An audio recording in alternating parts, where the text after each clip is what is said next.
Bismillahir Rahmanir Rahim. Alhamdulillah wassalatu wassalamu ala rasulillahi wa ba'd. Ndugu zangu wa Tanzania wenzangu, assalamu alaikum wa rahmatullahi wa barakatuh. Wa alaykum assalam wa rahmatullahi wa barakatuh.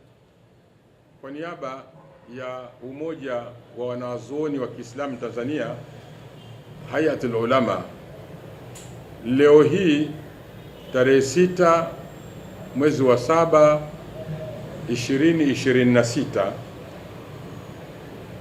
umoja wa wanazuoni wameona kuna umuhimu mkubwa sana wa kutaka kuzungumza na wananchi kutokana na kadhia inayozungumzwa katika mitandao ya kijamii na katika baadhi ya mikutano mbalimbali kuhusiana na tishio la kufanya maandamano na vurugu katika siku ya tarehe 7 mwezi wa 7 2026.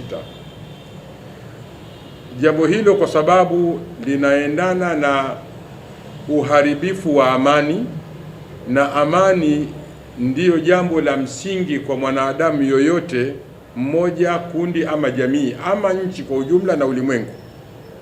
Wanawazuoni wa Kiislamu Tanzania, Hayatul Ulama, wameona kuna haja ya kunasihi umma na kukemea jambo hilo na kulikataza jambo hilo na kutoa tahadhari kwa vijana, wazee wa kiume, wa kike, wasijiingize kabisa katika jambo ambalo lina hatari. Hatuna namna ya kuwafikia wananchi wote isipokuwa ni kupitia kwenu nyinyi watu wa habari, kwa umuhimu wa kazi ambayo mnayoifanya, na tunataraji kwamba tumekualikeni hapa ili mpaze sauti hii iwafike wananchi wote Tanzania na walioko nje ya Tanzania wapate habari hizo. Kwa maana hiyo, hivi sasa tutamkaribisha mkurugenzi wa dawa katika Hayatul Ulama, Sheikh Ibrahim Ghulam, ili aweze kutusomea tamko hilo. Karibu Sheikh Ibrahim. Bismillahir Rahmanir Rahim. Tamko rasmi la Hai'a kuhusu tahadhari ya wito wa maandamano katika mazingira ya sasa ya taifa. Kwa jina la Allah mwingi wa rehema, mwenye kurehemu. Sifa njema zote ni za Allah, Mola wa walimwengu wote. Rehema na amani zimshukie Mtume Muhammad sallallahu alaihi wasallama, ali zake, masahaba zake na wote wanaofuata mwendo wake mpaka siku ya malipo. Hai'a inafuatilia kwa karibu mwenendo na hali ya kijamii na kisiasa nchini katika kipindi hiki ambacho kinaonesha kuongezeka kwa mvutano wa kimtazamo, jazba za kisiasa na hisia kali miongoni mwa baadhi ya wananchi. Kutokana na hali hiyo, Hai'a inapenda kutoa tahadhari kali kwa umma wa Tanzania juu ya taarifa na wito unaotolewa wa kufanya maandamano katika mazingira haya nyeti ambayo yanaweza kuhatarisha usalama wa wananchi, amani ya taifa na mshikamano wa jamii. Ni wajibu wa kila mwenye busara kutafakari madhara ya matukio yaliyopita kabla ya kuchukua hatua zinazoweza kupeleka taifa katika taharuki na machafuko. Watanzania bado wanakumbuka kwa masikitiko makubwa matukio ya tarehe 29 Oktoba 2025 ambapo jaribio kama hili lilisababisha maafa makubwa kwa wananchi na taifa kwa ujumla. Katika matukio hayo, baadhi ya Watanzania walipoteza maisha yao, wengine walijeruhiwa vibaya na baadhi kubaki na ulemavu wa kudumu. Mali za umma na za watu binafsi ziliharibiwa, kuporwa au kuchomwa moto. Huduma muhimu za kijamii na kiuchumi zilisimama katika baadhi ya maeneo. Wananchi waliingiwa na hofu, taharuki na sintofahamu kubwa. Hai'a inasisitiza kuwa mwenye kuitakia mema nchi na wananchi wake hawezi kufurahia kurejea kwa mazingira iliyosababisha umwagikaji wa damu, majeraha mayatima, uharibifu wa mali na kuvurugika kwa amani ya wananchi. Allah subhanahu wa ta'ala amesema, na msijitose kwa mikono yenu katika maangamivu. Suratul Baqara aya 195. Aidha amesema subhanahu wa ta'ala, na wala msifanye uharibifu katika ardhi baada ya kutengenezwa kwake. Surat Al-A'raf aya ya 56. Imamu Shatibi rahimahullah pamoja na maimamu wengine wamesema sheria imekuja kwa ajili ya kuhifadhi dini, nafsi, mali, akili na heshima za watu. Kauli hizi zinaonesha wazi kuwa Uislamu umeweka uzito mkubwa katika kulinda usalama wa jamii, amani ya wananchi na kuzuia sababu zinazopelekea machafuko na maangamivu. Hivyo basi, haya inatoa wito kwa wananchi wote, hususan vijana, kujiepusha na miito yoyote inayoweza kuingiza taifa katika machafuko, vurugu na migogoro isiyokuwa na manufaa kwa jamii. Aidha, tunawahimiza viongozi wa kisiasa, wanaharakati, viongozi wa dini na wadau mbalimbali kutumia njia za hekima, mazungumzo, maridhiano na taratibu za kisheria katika kufikisha hoja zao na kutatua tofauti zilizopo. Amani ya taifa letu ni neema kubwa ambayo ikipotea ni vigumu kurejeshwa kwa haraka. Mataifa mengi duniani yaliyoingia katika migogoro yalianza kwa tahadhari zilizopuuza, jazba zilizotangulizwa mbele ya busara na watu wachache waliobeza madhara ya vurugu.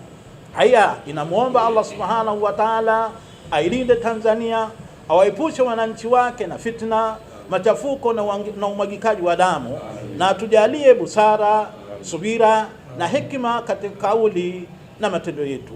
Wallahu waliyu tawfiq.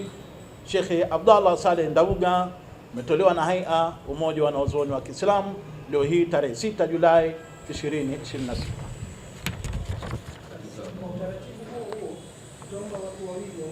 Bismillahir Rahmanir Rahim. Alhamdulillah, salatu wassalamu ala Rasulillah sallallahu alaihi wasallam. Jina langu Sheikh Musa Kudecha, ni mjumbe katika Haia, lakini pia ni mwenyekiti wa Baraza Kuu la Jumuiya na Taasisi ya Kiislamu Tanzania. Kufuatia tamko hili tulilitoa juu ya amani na tishio la kuvunjika kwa amani linaloandaliwa siku ya kesho na pengine na siku zinazoendelea, kwa mifano mambo mengi kupata uwazi. Tarehe 29 ya Oktoba athari yake haijamalizika mpaka leo. Hivi tunapozungumza, wapo watu ambao wamerudi nyuma daima, hawajarudi katika hali yao ya sawasawa. Lakini sio hilo tu, tukio kama hili limefanyika mbali na Tanzania, Hormuz huko, lakini athari yake Tanzania leo limetupandishia gharama za maisha kubwa kabisa, na limekuwa tatizo kwa kila Mtanzania. Jikumbusheni, Libya hali ilikuwa kama hivi, watu walikuwa wanaishi kwa usalama na utulivu mkubwa, lakini ilipoondoka amani, leo watu wanaishi kwa matatizo makubwa sana, lakini walitamani lini wanaweza kuirudisha hali waliokuwa nao wakati uliopita. Haijafanikiwa jambo hilo mpaka leo. Itazame Iraki, baada ya kuvunjika amani, watu wanatamani kuirudisha amani na utulivu ili wakae makini. Haijawezekana mpaka leo. Itazame Sudani, hali ni hivyo hivyo. Kila ambaye ataiharibu amani kwa mikono yake ajue kazi ya kuirudisha amani ni kazi ngumu sana, na jambo ambalo pengine inakuwa ni vigumu sana kulitarajia au kuliweza kulifanikisha. Tunasisitiza Watanzania, bado tunayo mifano haya kutoka Oktoba 29, lakini jambo hili ni zito na gumu, na naamini kila ambako walijaribu kufanya hivyo, mwisho walifikia kutafuta mazungumzo ya mezani kuliweka sawa jambo hili. Na sisi tusisubiri tukaharibikiwa kabisa tukalazimika kwenda mezani.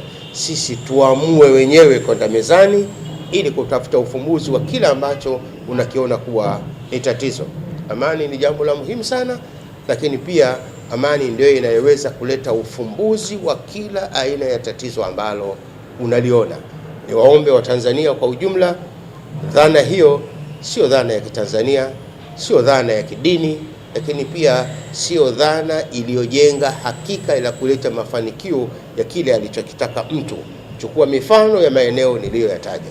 Wassalamu alaikum warahmatullahi wabarakatuh.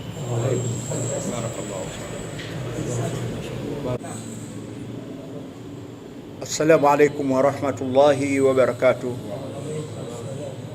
Mimi ni Sheikh Rajab Katimba, katibu mkuu wa Al-Malid, lakini vile vile ni mjumbe wa Baraza Kuu la Jumuiya na Taasisi za Kiislamu Tanzania. Kwa kweli hali tulionayo ni hali ambayo inatakiwa tuwe makini sana, kama alivyotoka kuzungumza mzungumzaji wa kwanza Sheikh Kundecha. Tusicheze na amani, tusije tukacheza na amani hata kidogo. Madhara bado yapo, na kuna watu kama hivi alivyosema kwamba wamekuwa milele kwamba watakuwa katika madhara, lakini kuna wengi waliokufa. Nchi yetu tunatakiwa sote pamoja tuungane, wala tusiangalie dini, wala tusiangalie taasisi, wala tusiangalie huyu ni kiongozi wa serikali au huyu ni mpinzani. Tanzania ni kubwa kuliko wote hao. Lazima tuhakikishe kwamba kila aina ya viashiria vya kuvunja amani vinavyotokea vidhibitiwe, na nani anayeweza kuvidhibiti? Ni serikali ambayo iko madarakani. Kama kungekuwa kuna utaratibu mzuri ni kiasi cha kuelewana, lakini kwa hali ilivyo, mambo ya kulazimisha ni mambo ambayo tunatoa tahadhari kwa vijana, hasa vijana wasijiingize katika mambo ambayo yatakuja kuwaletea madhara makubwa zaidi. Tanzania hapa ukiangalia kwa mfano Dar es Salaam ina pikipiki zaidi ya 600,000 ambazo ziko registered.